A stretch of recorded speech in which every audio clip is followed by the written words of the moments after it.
Smoking the last of a Westminster blend.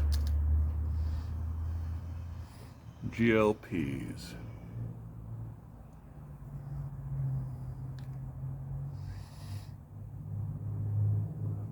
It is better to be Joel Salatin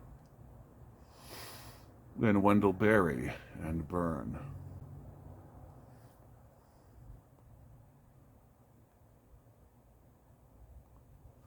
So I want to do a video on generosity and localism. Christian localism, for those of you who may be watching without some context. So.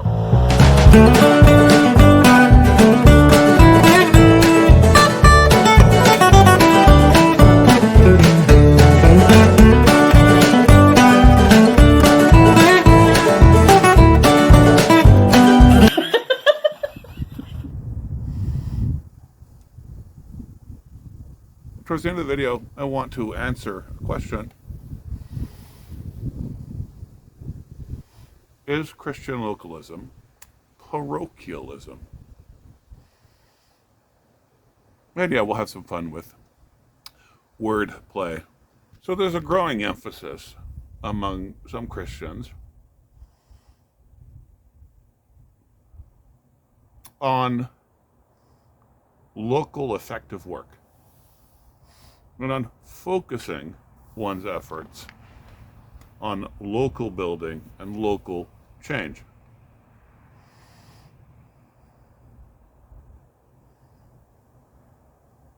And this is something that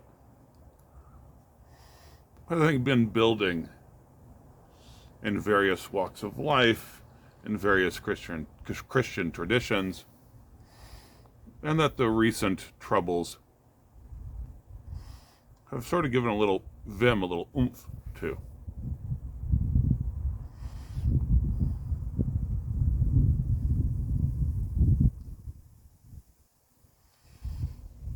So,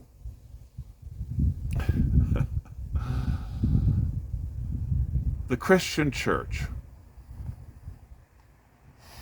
Christian men particularly, whose work it is to get outside and to build up, to get outside into the conflict,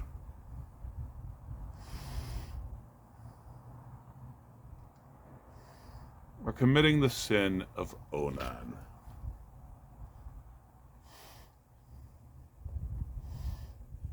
Now, we're not talking about the sins of lust and pornography taking us to a place where we uselessly spill our seed in frenzied waste, but rather that our fertility, our ability to make and to build things, general scope, is being wasted, is not going where it ought to go. And that was the sin of Onan, right? He didn't put his seed where it belonged.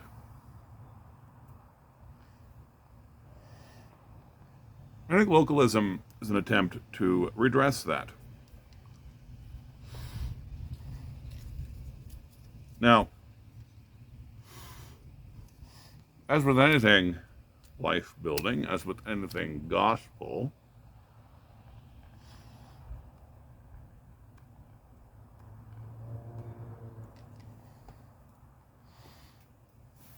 generosity ought to be the word of the day.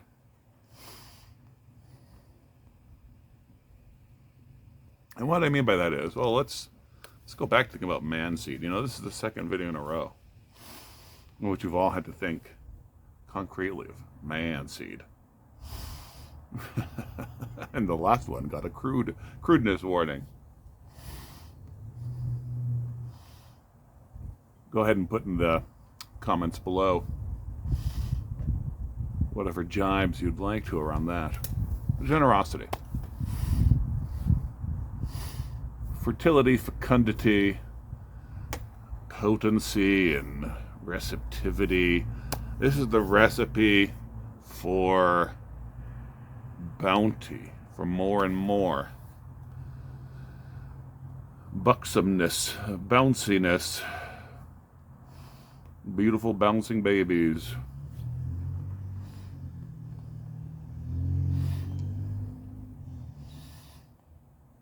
And the gospel is fruitful.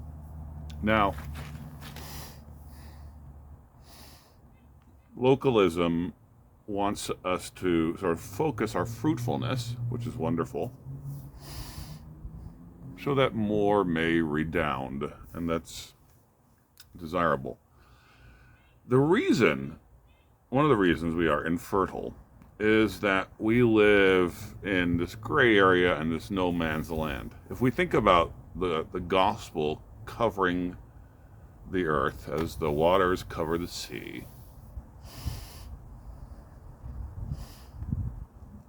then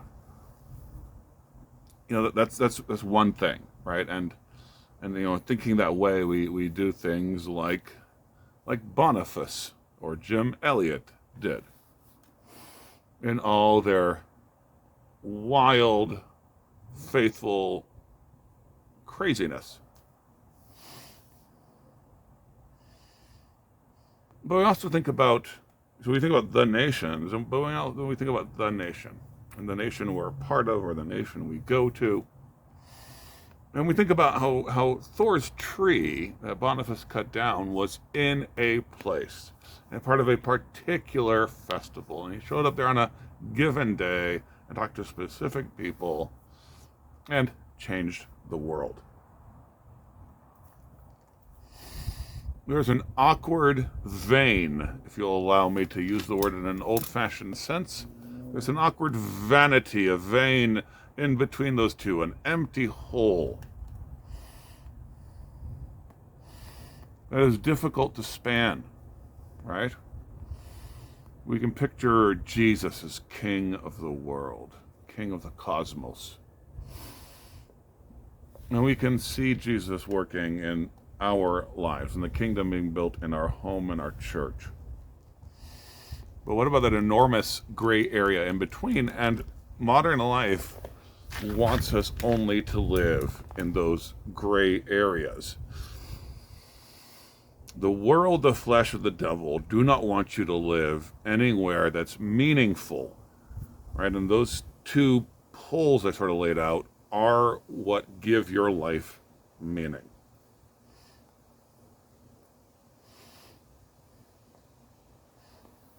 So we end up dissipate, dissolute. We end up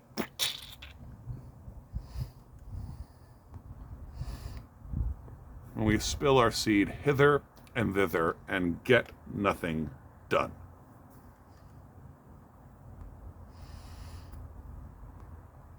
Now, does that mean that we ought to reject anything bigger than our home, than our block, than our church, than our town, than our county? Well, I think it depends on a lot of things. You need to work where you are fruitful. And the truth is, faithfulness abounds and creates bounty. I'll give you several examples of that shortly. But what I would encourage those with a localizing mindset to do and to be is to do gift giving and to be generous. So this seed wasting is due to, and it's due to a lot of things, but I'm going to give a sort of umbrella category here. Bad theology. The inability because of that to recognize what are good things and what are bad things. No good thing will ever be a waste. And so it does often feel as if some Christians are calling others to be more effective in their work by choosing the right targets.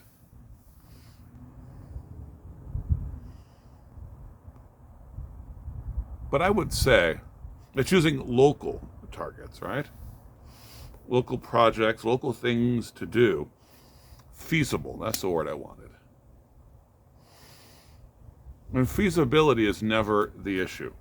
Cutting down Thor's tree was an inadvisable thing to do, and yet it had the wisdom behind the wisdom, right? And the wisdom of the Holy Spirit, the wisdom that the world calls foolish. I think the danger in any Christian social movement or economic movement is that it can get caught up in pragmatism, right? Being pragmatic is good, but being a visionary, an idealist, a holy fool is what makes it great. I think of a local example, the great Jim Wilson here, who moved here to Moscow, Idaho for very pragmatic reasons. He moved his family to Moscow, Idaho, because he thought in terms of feasibility. And he said, what is an important target that can be taken for the gospel that is feasible to us? All right, the example that is often given as sort of telling the story of his life is that, you think of New York City and you think, well, that's an important target, that's a significant target, but is it feasible? And then, Podunkville, Iowa, well, that's an achievable target, but is it culturally significant? And so Jim Wilson thought of college towns, this really peculiar American institution. And he came to Moscow and to Pullman. It's amazing how many old heads I meet from Pullman who he changed by his preaching of the gospel. So he came to these twin college towns. He came for pragmatic reasons. And yet, if you look at his legacy, he had a passion for global missions. He had a passion for just the generous proclamation of the gospel of Jesus Christ. And so these seeds were planted and made babies all over the place. And I mean all over the place more than just physically. Like here in Moscow, the various expressions of gospel that are fruit of Jim Wilson's labors are so impressive. And they're often not particularly connected to each other.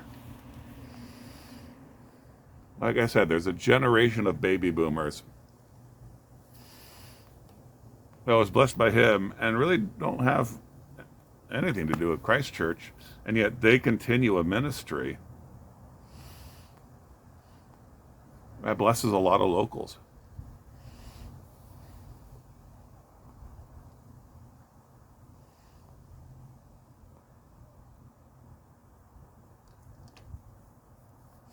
And I think that's an important thing for us all to realize, is that faithfulness will lead to fecundity, right? Doing good things. So that's been the problem. We're wasting seed because we're not doing good things, not because we're going after the wrong targets. For example, so many Christians send their kids to government schools.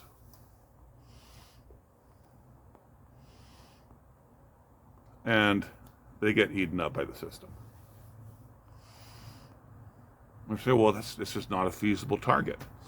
But of course, state schools shouldn't exist in the first place, right? Our bad theology is what's making us think that fight is worth it. A, to human appearances, unfeasible target. If it's the right one, if it's the good thing to go after, then we go after it. And we trust to God, and we don't worry. We're not acting fearful or chintzy and ungenerous by only putting our precious resources into these little projects that we know we can accomplish.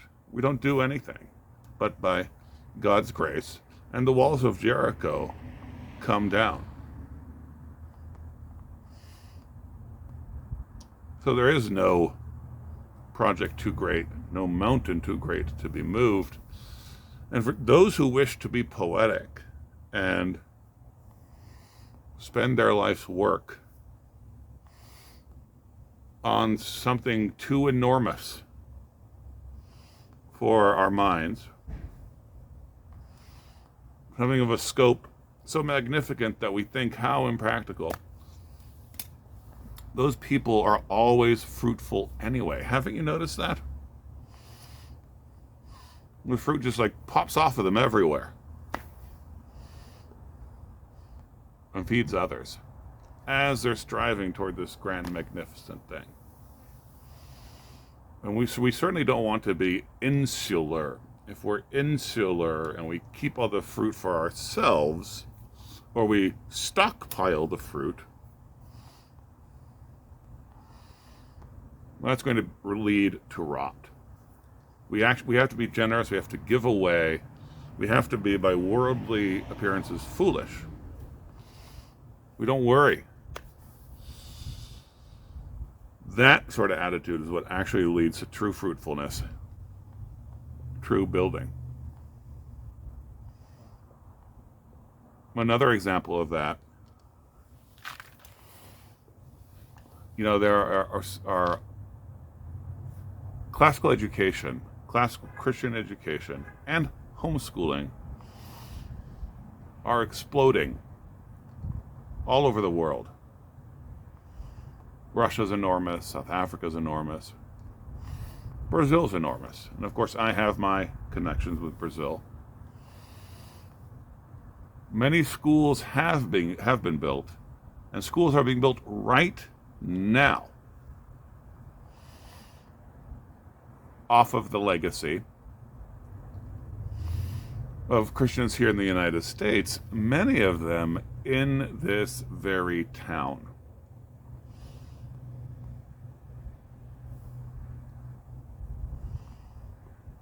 And the men and women involving in building that stuff up in this town often had different motivations that brought them together to build a gospel school for gospel kids. A very real and local thing, built for different reasons by different people, that is having this generous, giving effect all over the world. And not just from here, I know from elsewhere. But it is my belief that good theology will lead to local effect.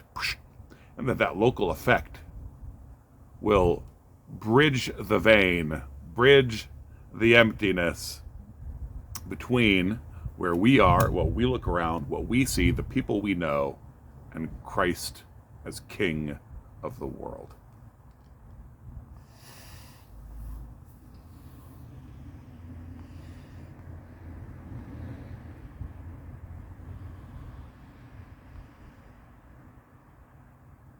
So, there's localism, parochialism. And I'm going to say yes and no. And actually, before I unpack that, I'm going to give a little caveat 20 minutes into the video. There are Christians who are using the term localism very actively. Which is not something I particularly do. So if localism starts to have a capital L, as a better defined movement, and this is not about that, okay? So when I say localism, even Christian localism itself is a minuscule, not a majuscule. I'm afraid to just let Latin leak in there. Is a small letter, not a capital letter, okay? And what I mean is, I'm talking about local focus by Christians and perhaps the idea that all Christian labor ought to be focused locally. Okay? As movements grow, people can hash out exactly what is meant and, of course, argue with each other about that. You know, you can't even use the word agrarian or say Southern agrarian and count on being understood. All words become polemical. All terms to define movements become polemical at a certain point. And at this point, I'm becoming distracting. So, back to the question. Is localism parochialism? No, it is not. Localism is not insularism, narrow-mindedness, the inability to see the greater effect or greater scope of your work, the lack of desire to do so, and even a desire, like, you know, if you're insular, right, then you want to close things in and look inward. Localism must not be inward looking. In that sense, it's not parochial. But localism is parochial before the word, like provincialism, started being used to describe people who can't see beyond their province, people who can't see beyond their parish. But that is what parochial means, of the parish.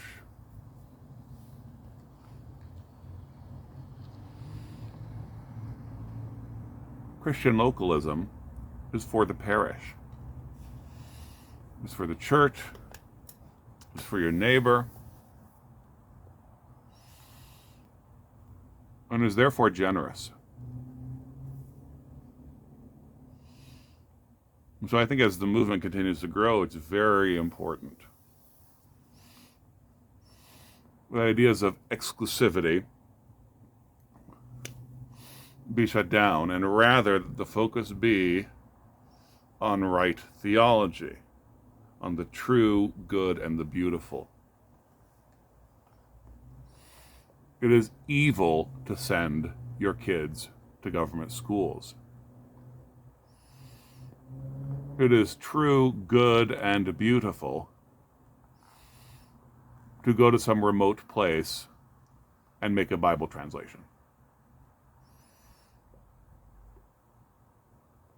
To go to some benighted neighborhood and build your life there for the blessing of that community. To make a ministry that provides educational resources to people who don't live near you. To build a school on your block. All of those things are true, good, and beautiful. And so with a generosity of mind, there's going to be fruitfulness and babies growing up into warriors at every level.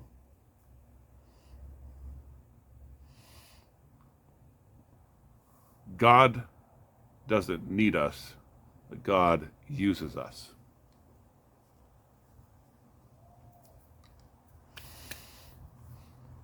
We don't need to worry about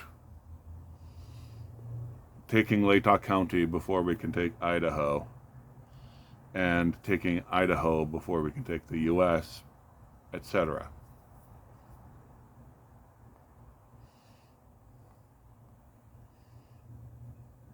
All we need to concern ourselves with is doing the things that God says are true, doing the things that God says are good, doing the things that God says are beautiful. Then our seed will be planted in good soil. Then it will grow up to give good fruit, and it will be for the feeding of the nations. I know it's not the phrase, but you know, it felt good. All right, y'all. Peace of Christ be upon you. What day is it today? Remind me. It's Sunday, Mr. Pension. Sunday. And what do we do on a Sunday morning, wherever we happen to be? We go to church, you bloody heathen!